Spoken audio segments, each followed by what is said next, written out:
Hello guys, my name is Muhammad and welcome to Watara Farms. In this video, I've had several requests from my subscribers. Some of you have contacted me personally to show you how to receive your day-old birds organically, and then how to raise them to maturity.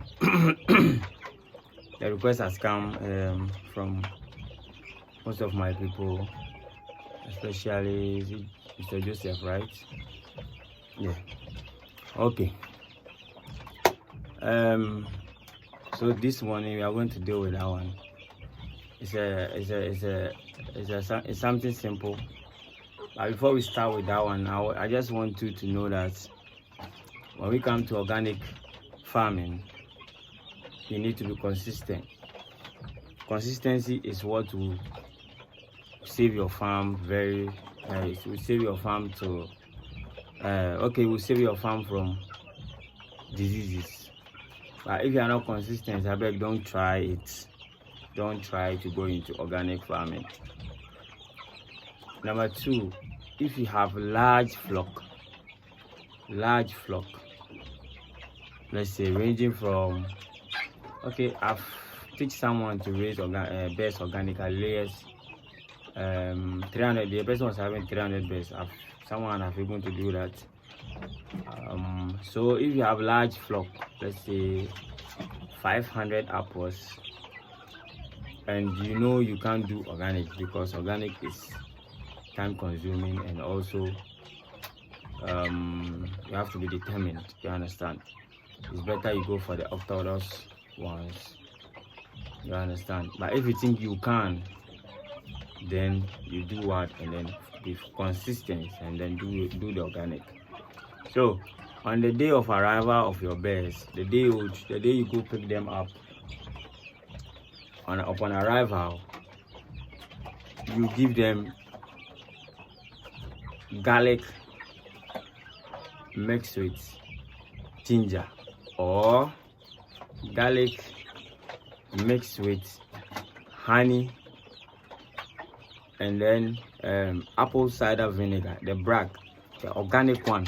We have the apple cider vinegar. We have the organic one. It's very, very good. It's very, very good. The brag, that is it shown over there.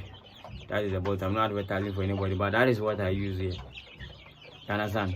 So you go for the organic one, the brag. So you mix it up, the garlic and then the organic vinegar, apple cider vinegar, the garlic, and then the honey. You can mix these three. It's very magical. If you use this one, you give it to them upon their arrival. Or you give them coconut water. Coconut water, you dilute it a bit and then give it to them on their arrival. This concoction you can give it to them up to 5 days. Up to 5 days. That is the the garlic, the honey, and then the apple cider vinegar. You can give it to them for 5 good days. But if it's coconut, when you give them coconut water for the first day, you have to switch to if you are not having apple cider vinegar, you can use the garlic ginger mix. You blend it together and then give it to them. That one too for 5 days.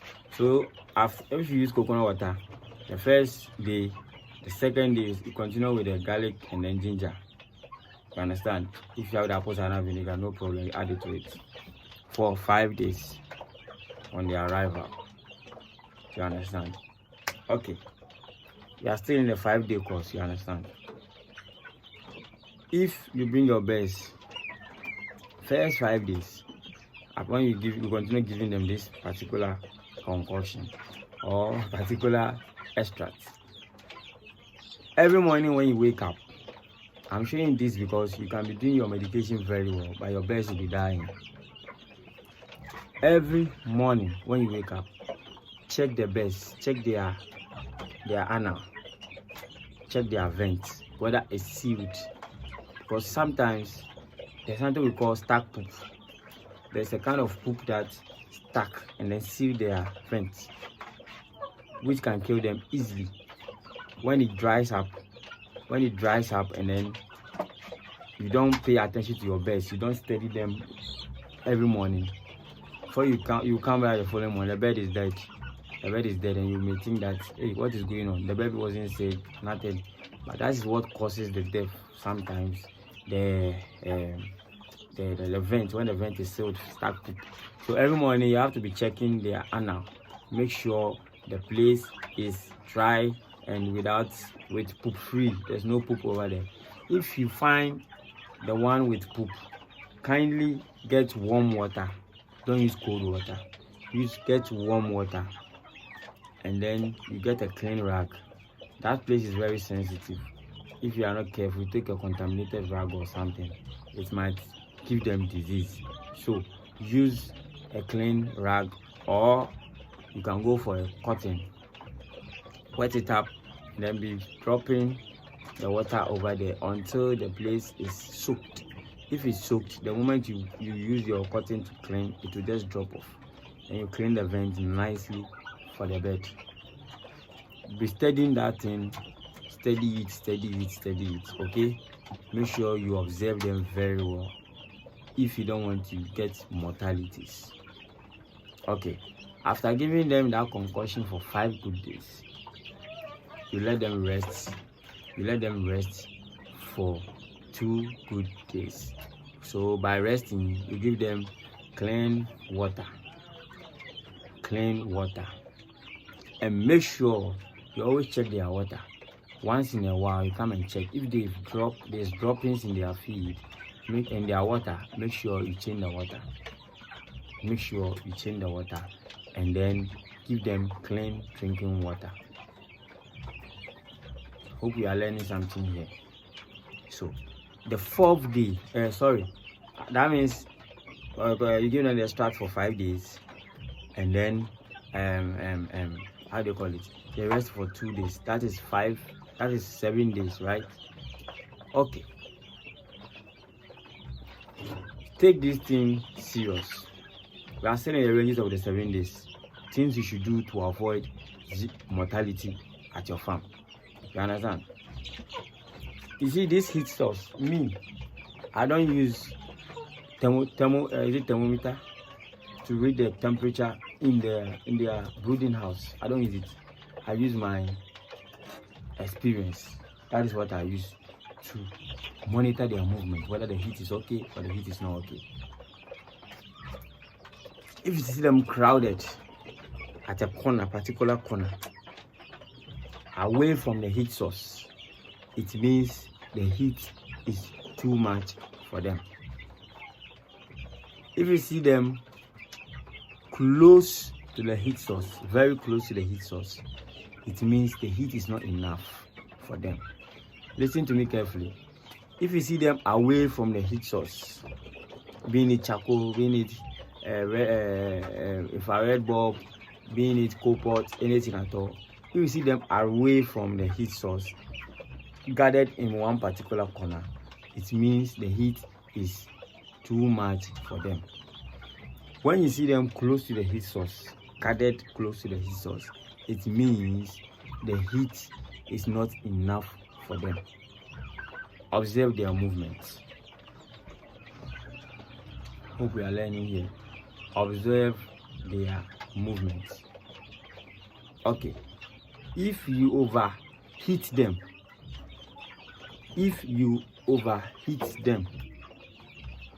sometimes you realize your birds will be having closed eyes. Their eyes will be closing. It's closing. You understand? It's the heat. If the heat is too much, it affects them a lot. So observe their movements. If you want to know if the heat is okay for them, you see them spread at the surface. They will be eating. They will spread all over, and then they will be eating.